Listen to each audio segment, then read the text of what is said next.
A'udzubillahi minasyaitonirrajim. Bismillahirrahmanirrahim. Assalamualaikum warahmatullahi wabarakatuh. Alhamdulillahirabbil alamin. Wassalatu wassalamu ala asyrafil anbiya'i wal mursalin wa ala alihi wa sahbihi ajma'in. Qala rabbi shrah li sadri wa yassir li amri wahlul 'uqdatam min lisani yafqahu qawli. Amma ba'd. Alhamdulillah, rakan-rakan, teman-teman Dewan Dakwah Majlis Dakwah Negara, semoga Allah Subhanahu Wa Taala sentiasa memberikan kerahmatan, keberkatan, ketenangan dan juga keselamatan kepada kita semua. InsyaAllah pada pagi ini Dewan Dakwah membawakan untuk anda doaku. Inilah doaku yang insyaAllah kita akan bincangkan dan kita hayati, kita fahami agar doa yang kita baca, yang kita lakukan, yang kita mohon kepada Allah Subhanahu Wa Taala, Allah Subhanahu Wa Taala perkenankan di dalam kehidupan kita.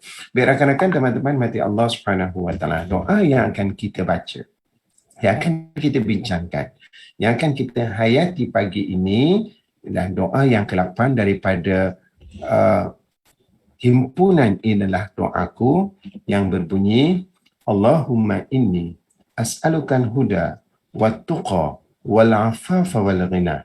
Jadi doa ini diambil daripada hadis Rasulullah sallallahu alaihi wasallam yang diriwayatkan oleh Muslim nombor hadis 2721 dan juga diriwayatkan oleh Imam Tirmizi dengan nombor hadisnya 3489, juga diriwayatkan oleh Ibnu Majah dan juga Ibnu Hibban. Artinya doa ini adalah doa yang maksur, yang maksur. Selalu kan kita baca maksurat kan, maksurat tu baik, maksurat sesuatu yang diambil terus sampai silsilahnya kepada Rasulullah sallallahu alaihi wasallam. Jom kita baca doa sama-sama. Allahumma inni as'alukan huda wat-tuqa wal-afafa wal-ghina. Kita ulang sekali lagi. Allahumma inni as'alukan huda wat-tuqa wal-afafa wal-ghina. Allahumma inni as'alukan huda wat-tuqa wal-afafa wal-ghina.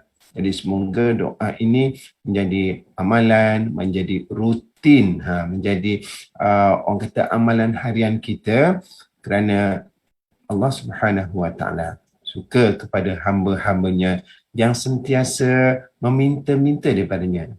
Wa qala rabbukum ud'uni astajib lakum. Kan Al-Quran menyebutkan Allah Ta'ala memerintahkan kepada kita untuk kita berdoa kepada Allah. Ud'uni, berdoalah kepada aku, mintalah kepada aku, bermunajatlah kepada aku.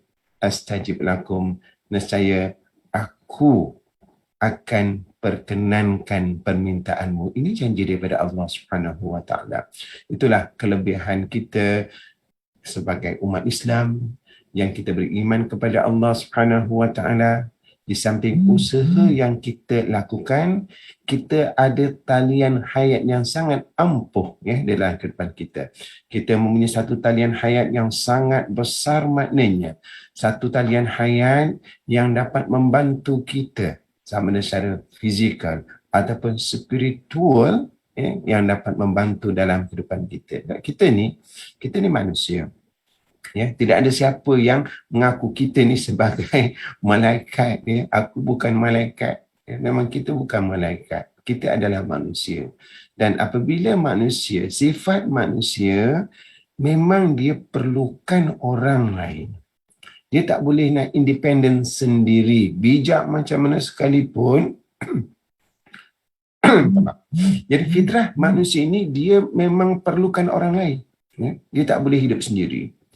Sebab itulah kita lihat apabila Allah Subhanahu Wa Taala anugerahkan kepada kita zuriat, anak yang kecil,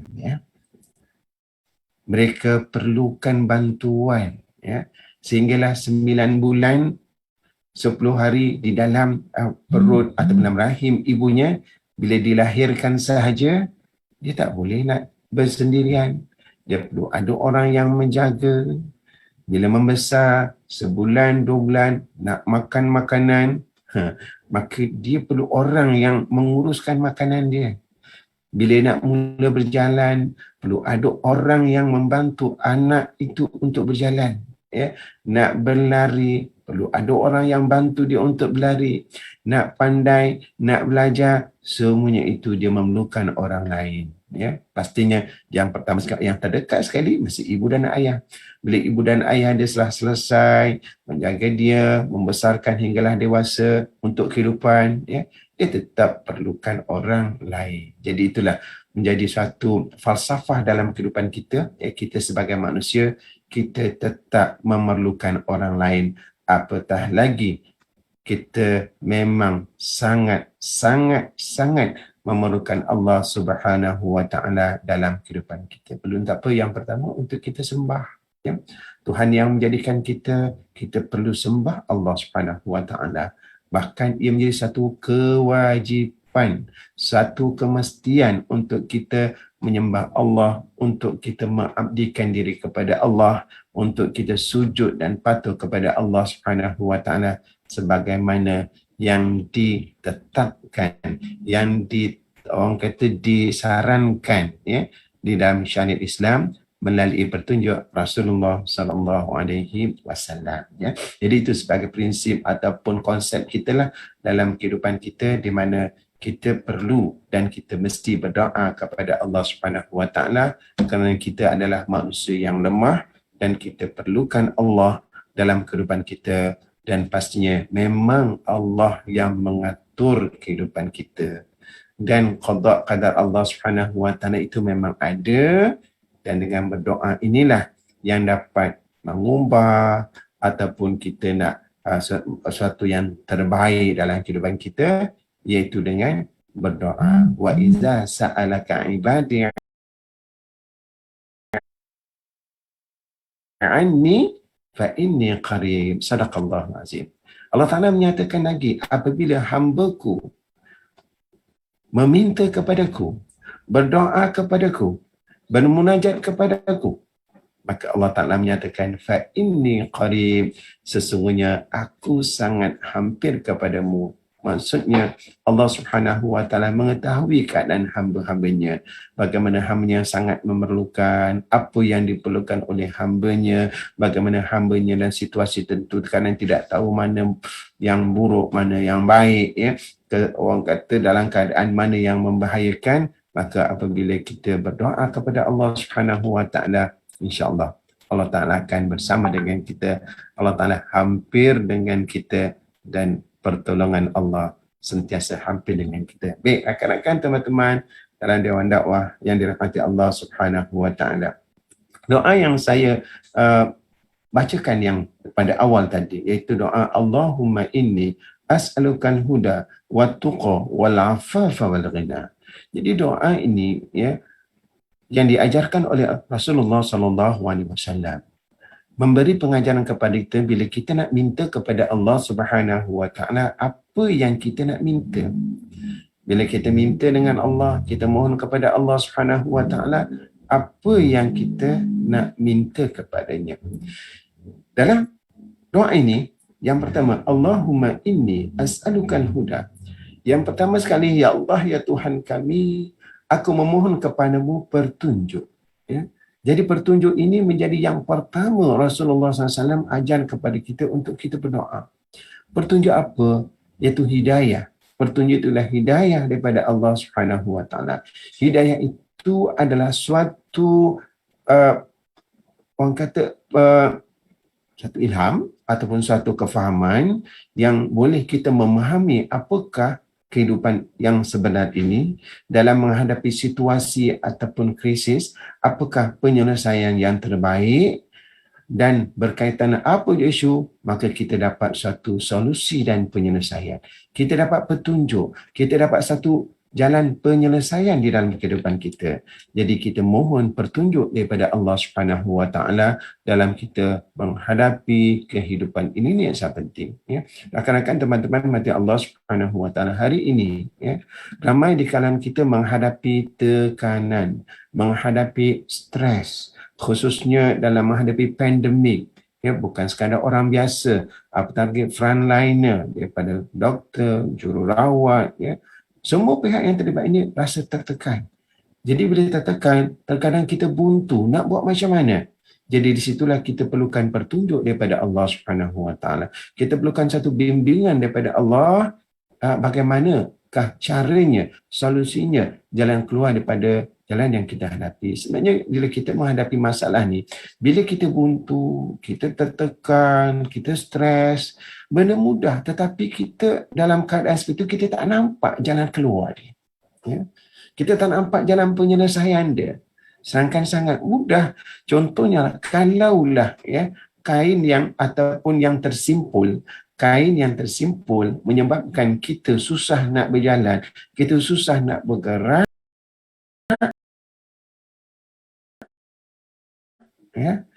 kita nampak masalah nak bergerak. Kenapa susahnya? Kenapa satu? Kemudian kita menyalahkan orang lain pula.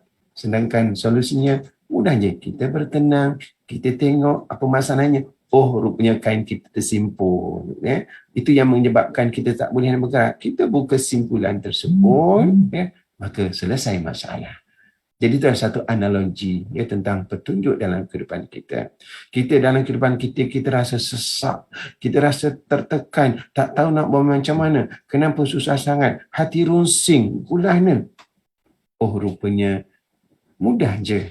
Ala bidzikrillahi tatmainnul qulub. Allah Ta'ala tunjukkan kepada kita jalan bagaimana kita nak keluar daripada rasa tertekan, rasa runsing, rasa hidup tak bermakna. Rupanya dengan kita mengingati Allah Subhanahu Wa Ta'ala, hati kita menjadi tenang.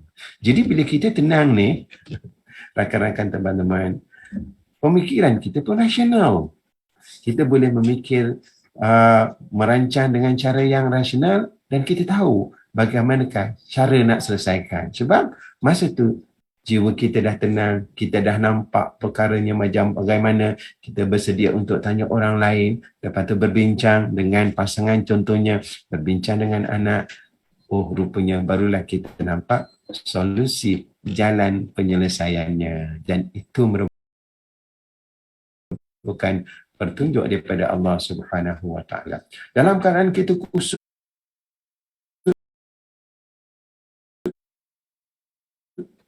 tak tahu ketenangan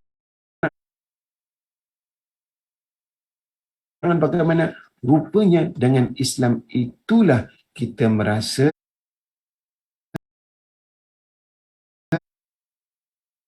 kebahagiaan sebagaimana kita dandanya. Alhamdulillah, ramai di kalangan sahabat-sahabat kita yang mungkinlah kita tak menghukum ke, mungkin dirasa jauh dengan agama.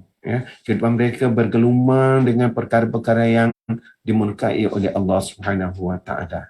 Tetapi dengan asbab pandemik ini, mereka tersentak, mereka terdetik dalam hatinya. Kalau aku mati macam mana? Bagaimana kalau aku mati dalam keadaan bergelumang dengan dosa dan maksiat? Maka dia terdetik, oh, aku perlu kembali kepada Allah Subhanahu Wa Ta'ala. Itu merupakan satu petunjuk daripada Allah Subhanahu Wa Ta'ala, dilontarkan ke dalam hati kita, dalam pemikiran kita, perlunya kembali kepada Allah Subhanahu Wa Ta'ala. Perlunya untuk kita hayati dan amalkan ajaran Islam, kerana ajaran Islam inilah yang akan memberikan ketenangan, kebahagiaan, keselamatan, kejayaan dunia dan akhirat. Nampak tak? Itu bukan petunjuk daripada Allah Subhanahu Wa Ta'ala. Hidayah ini adalah milik Allah Subhanahu Wa Ta'ala. Bukan milik siapa-siapa yang dia boleh bagi pada orang lain. Tak boleh. Innaka la tahdi man ahbabta walakin Allah yahdi man yasha.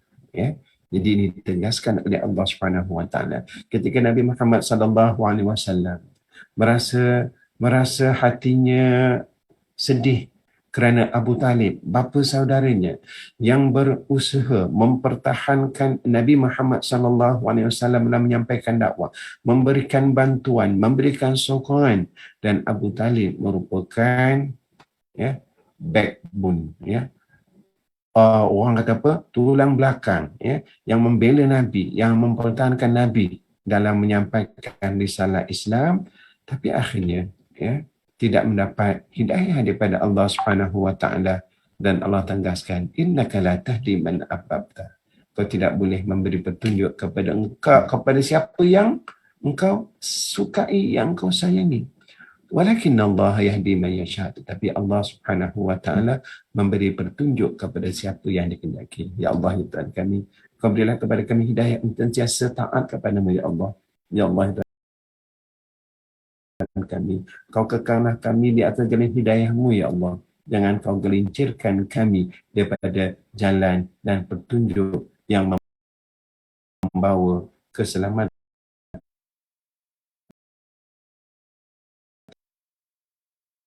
dan membawa kepada kejayaan, yang membawa kepada kebahagiaan di dunia dan di akhirat. Biar akan teman-teman mati Allah Subhanahu wa taala, kena sangat penting kita sentiasa memohon hidayah daripada Allah Subhanahu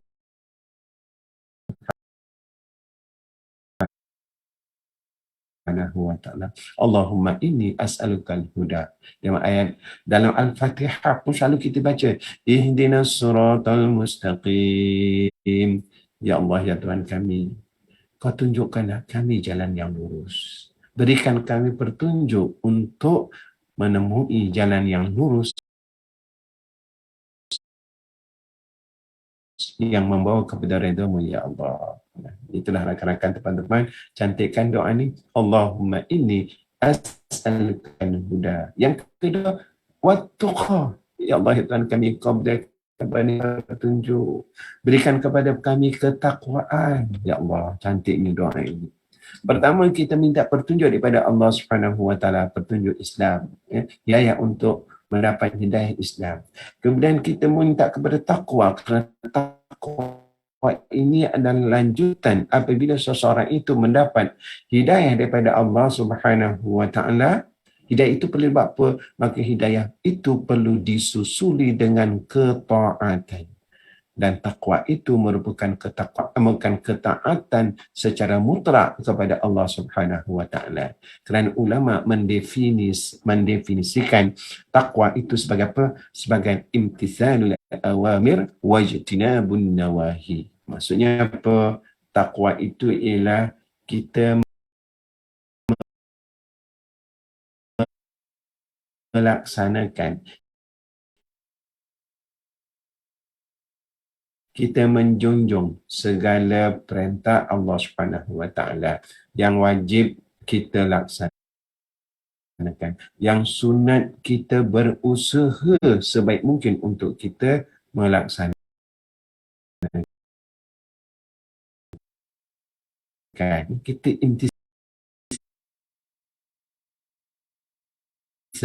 kita menjunjung dan melaksanakan kewajipan-kewajipan agama. Sama ada kewajipan agama itu terhadap Allah Subhanahu wa taala yang pertama, ataupun terhadap diri kita sendiri, maupun terhadap ahli keluarga, masyarakat dan negara. Jadi semuanya itu adalah kewajipan.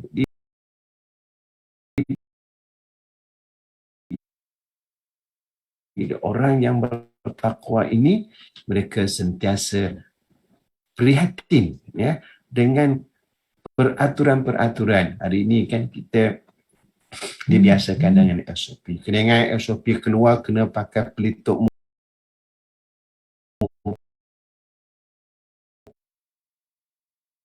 muka. Kenapa? Ada dia punya tujuan dia untuk mengelakkan daripada tersebarnya virus COVID-19. Peraturan kita kena ada penjarakan. Kenapa perlu jarak-jarak? Peraturan itu untuk mengelakkan daripada terjangkit ataupun tersebar virus COVID-19. Dan banyak lagi lah SOP kan. Dan sebenarnya bagi kita orang Islam ni, dengan SOP orang kata sangat familiar, sangat biasa, tak ada masalah. Sebagaimana pagi kita bangun solat subuh, kemudian sampai je waktu zuhur kita berhenti daripada urusan kita solat zuhur. Sampai saja waktu asar, itu bukan antara rule. Sudah tu sebelum solat contohnya. Sebelum solat kita peraturan dia mesti dalam keadaan suci. Macam mana nak bersuci? Oh, kena ambil air sembahyang, berwuduk dulu. Kalau yang berjanabah, oh kalau yang berjanabah kena mandi wajib. Perhatian lagi, nak solat, bagaimana pakaian macam mana? Oh, pakaian kena bersih. Bukan sekadar bersih, kena menutup aurat. Semuanya itu merupakan satu SOP, satu peraturan yang biasa kita ikuti. Itulah rakan-rakan teman-teman dimati Allah Subhanahu Wa Taala, apabila pandemik ini berlaku dan kita diminta untuk mengikuti SOP tentu, rasanya kita tidak ada masalah. Sebab orang Islam adalah orang yang biasa dengan peraturan. Jadi kita mohon kepada Allah Subhanahu Wa Taala agar kita diberikan ketakwaan. Ya. Kita sentiasa menjadi orang yang bertakwa. Kerana orang yang bertakwa itu tinggi kedudukannya di sisi Allah Subhanahu Wa Taala. Sebagaimana firman Allah, Inna akramakum indallahi atqakum. Sesungguhnya yang paling mulia yang di kalangan kamu di sisi Allah Subhanahu Wa Taala ialah siapa? Orang yang bertakwa. Orang yang bertakwa itulah yang paling tinggi kedudukannya di sisi Allah Subhanahu Wa Taala. Tidak ada yang lebih mulia selain daripada orang yang bertakwa. Jadi bila status takwa ini, dia merangkumi semua orang. Sama ada dia itu adalah pemimpin negara, orang nombor satu negara. Kalau dia orang yang bertakwa kepada Allah Subhanahu Wa Taala, sentiasa melaksanakan perintah Allah dan meninggalkan segala larangannya, maka itulah yang terbaik. Sebab tadi kan saya katakan yang dikatakan takwa itulah imtithalul awamir wajtinabun nawahi, ya, melaksanakan segala perintah Allah Subhanahu Wa Taala dan meninggalkan segala larangannya. Yang haram, yang makruh itu ditinggalkan, ya. Kalau arak itu haram, maka berusaha untuk mencegahnya, ya, daripada berada di tempat awam yang boleh dicapai oleh orang-orang yang orang Islam khususnya. Jadi dia orang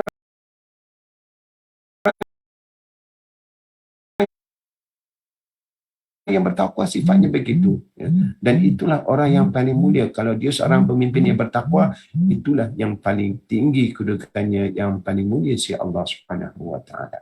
Sekiranya dia seorang pendidik yang bertakwa, itulah orang yang terbaik. Artinya kita lihat situ sama gunakannya pemimpin nombor satu negara dengan pendidik, ataupun orang yang kerjanya mengutip sampah, menyapu sampah, menjaga kebersihan. Orang kata nampak kerjanya itu tidak ada, orang kata tidak ada kedudukan lah. Tidak ada kereta besar. Tetapi kalau dia orang yang bertakwa, ya, pengutip sampah, tukang cuci, cleaner, tetapi salatnya tak pernah tinggal. Hubungannya dengan Allah Subhanahu Wa Taala, Masya Allah, kadang malu kita. Kemudian sifatnya yang sangat baik, sangat santun, menghormati orang lain, tawaduk, dalam keadaan susah pun sentiasa bersedekah. Allah Rabbi. Ya.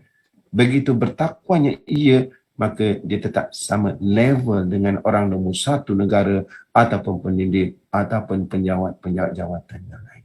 Kerana sifat takwanya itu yang dilihat oleh Allah Subhanahu Wa Taala. Jadi dua perkara kita minta dalam kehidupan kita, ya Allah, ya Tuhan kami, anugerahkan kepada kami petunjuk di atas jalan yang benar, iaitu jalan Islam. Kerana tidak ada sesuatu yang lebih selamat, yang lebih benar, yang lebih menjamin keselamatan di dunia dan akhirat melainkan ajaran Islam.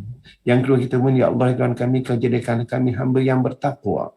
Kerana takwa inilah menjadikan kita orang yang hampir sangat rapat, sangat dekat dengan Allah Subhanahu Wa Taala dan menjadi kayu ukur, menjadi penimbang penilaian kita di sisi Allah Subhanahu Wa Taala. Dan seterusnya, wal afafa, dan kita mohon kepada Allah Subhanahu Wa Taala al-afaf, ya.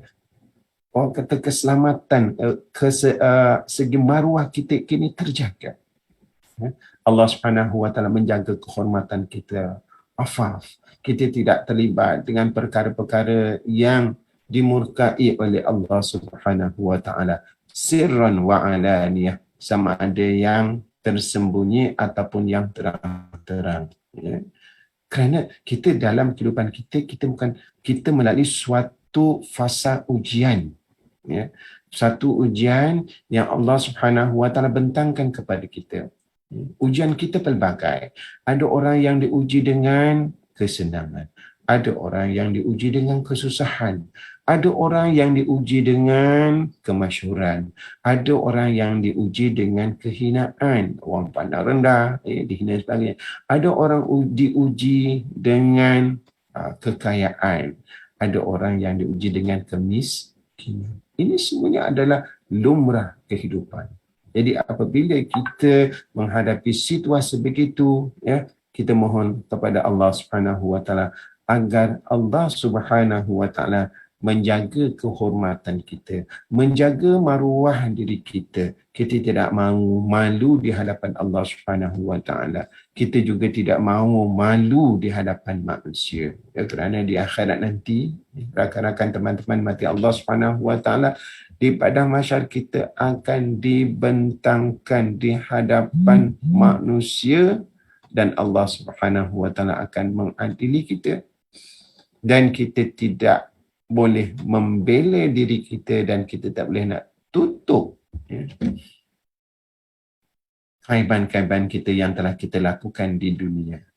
Kerana ketika itu, tangan-tangan kita, kaki-kaki kita dan seluruh anggota tubuh badan kita menjadi saksi di atas apa yang kita lakukan. Kerana itulah kita mohon kepada Allah Subhanahu Wa Taala agar Allah Subhanahu Wa Taala pelihara kita, ya, jaga maruah kita, jaga kehormatan kita, jaga air muka kita dengan apa jua cara. Sebab bila Allah Subhanahu Wa Taala, ya, menghendaki untuk mengaibkan seseorang, kita di dalam tempat yang gelap gelita yang tidak ada orang pun, ya, Allah Subhanahu Wa Taala boleh buka aib kita. Kerana itulah rakan-rakan teman-teman mati Allah Subhanahu Wa Taala, untuk mendapatkan afaf, ya, kehormatan diri ini, kita perlu sentiasa rendah diri dan juga bersifat tawaduk. Kalau ada orang yang menegur kita, kita ucapkan terima kasih kerana ingatkan saya. InsyaAllah, ya, keaiban kita ini kita tidak akan tersebar. Sekiranya ada orang yang menasihatkan kita, kita ucapkan Alhamdulillah kerana ada insan-insan yang sudi untuk membetulkan kesilapan saya. Tak kira siapalah, orang biasa ke, orang berpangkat ke, ustaz ke, ataupun ulama ke, macam mana, dia tetap manusia dan mereka berpotensi untuk melakukan kesilapan. Maka berlapang dadalah, ya. Berlapang dada, rendahkan diri kita, sifat orang kata bertawaduk itu, maka dia boleh menjaga kita daripada keaiban kita ini terselah ataupun terdedah ataupun tersebar. Lebih-lebih lagi dalam zaman hari ini yang sikit-sikit semua viral itu cukup bahaya. Jadi bila kehormatan kita telah jatuh, ya, jadi itu merupakan satu peringatan daripada Allah Subhanahu Wa Taala agar kita berhati-hati di dalam kehidupan kita. Dengan apa? Kita menjadi orang yang bertakwa ni lah. Ya. Kerana orang yang bertakwa, ya, dalam keadaan dia berseorang diri ataupun di hadapan orang lain, dia tetap sama. Ya. Itu yang ketiga, kita mohon kepada Allah Subhanahu Wa Taala al-iffah ataupun afafa. Iffah itu maksudnya kehormatan diri, maruah diri kita terjaga. Sebab itulah kita lihat daripada huda, wattuqa, wal afaf ini merupakan suatu yang menjadi dambaan, ya, menjadi keinginan semua manusia kerana ia merupakan sifat-sifat orang yang cemerlang, orang yang berjaya, orang yang hebat. Dan yang ketiganya adalah al-ghina. Kita mohon kepada Allah Subhanahu Wa Taala dengan kekayaan. Allahumma inni as'aluka al-huda wat-tuqa wal-afafa wal-ghina. Allahumma inni as'aluka al-huda wat-tuqa wal-afafa wal-ghina. Al-ghina ni maksudnya kekayaan. Kita mohon kepada Allah Subhanahu Wa Taala agar kita memberikan kepada kita kekayaan. Kekayaan yang sebenar itu ialah apabila kita tidak memerlukan kepada orang lain dan kita hanya perlukan Allah Subhanahu wa taala. Jadi kekayaan yang sebenarnya ialah ghinan nafsi. Ya. Ghinan si diri ini kita kaya. Walaupun kadang secara fizikalnya di dunia ini kita tidak kaya. Ya. Tetapi hati kita ni rasa tenang, mencukupi apa yang Allah Ta'ala anugerahkan kepada kita redha. Jadi itulah kaya yang sebenar sehingga ia tidak perlukan kepada orang lain. Kalaulah kita dianugerah kekayaan di dunia, Alhamdulillah. Tapi itu juga suatu ujian daripada Allah Subhanahu Wa Taala untuk melihat bagaimana kita mengurus anugerah kekayaan yang dititipkan kepada kita. Jadi rakan-rakan, teman-teman mati Allah Subhanahu Wa Taala, cukup sekadar itu saja untuk kali ini. Untuk kesimpulannya, rakan-rakan, teman-teman, jomlah kita mohon kepada Allah Subhanahu Wa Taala. Yang pertama, agar Allah Subhanahu Wa Taala sentiasa memberi hidayah kepada kita di atas jalan agama. Yang kedua, kita mohon kepada Allah Subhanahu Wa Taala agar kita dijadikan di kalangan orang-orang yang bertakwa. Yang ketiga, kita mohon kepada Allah Subhanahu Wa Taala agar Allah Subhanahu Wa Taala sentiasa menjaga kehormatan dan maruah diri kita dan dilindungi daripada segala tindakan perbuatan yang boleh menjatuhkan harga diri dan juga maruah kita. Dan yang keempat, kita mohon Allah Subhanahu Wa Taala jadikan kita orang yang kaya, kaya di dunia dan juga insya-Allah kaya di akhirat, sentiasa diridai oleh Allah Subhanahu Wa Taala. Jadi kalau kita nak baca ramai-ramai macam mana? Kalau nak baca ramai-ramai, Allahumma inna. Kalau tadi seorang-seorang ini, kalau ramai inna. Allahumma inna nas'alukal huda wa tuqa wal afafa wal ghina. Jadi kalau imam yang membaca doa tu janganlah baca Allahumma inni, ya, sebab dia untuk dirinya sendiri. Maka jemaah tu yang mengaminkan, diaminkan untuk dia. Jadi jemaah tak dapat. Ya, jadi kita kena faham segi konsep bahasa ni. Bila kita ramai-ramai, Allahumma inna nas'aluka al-huda wa tuqa wal afafa wal ghina. Allahumma inna nas'aluka. Kalau seorang-seorang, Allahumma inni as'aluka. Allahumma inna nas'aluka al-huda wa tuqa wal afafa wal ghina. Ya Allah, ya Tuhan kami, Kau anugerahkanlah kepada kami petunjuk-Mu, ya Allah. Jadikanlah kami orang-orang yang bertakwa, peliharalah harga diri dan kehormatan kami, dan kayakanlah kami di dunia dan juga di akhirat dengan rahmat-Mu, ya Allah. Jadi akan teman-teman sekat untuk kali ini. InsyaAllah bertemu lagi di dalam inilah doaku. Jangan lupa untuk sama-sama menyumbang. Di mana? Di tabung dakwah Majlis Dakwah, di tabung Dewan Dakwah Majlis Dakwah Negara, untuk sama-sama kita menyuburkan aktiviti dakwah untuk seluruh masyarakat. Aku qali hadza wa astaghfirullahalazim li wa lakum wa billahi taufiq wal hidayah. Assalamualaikum warahmatullahi wabarakatuh.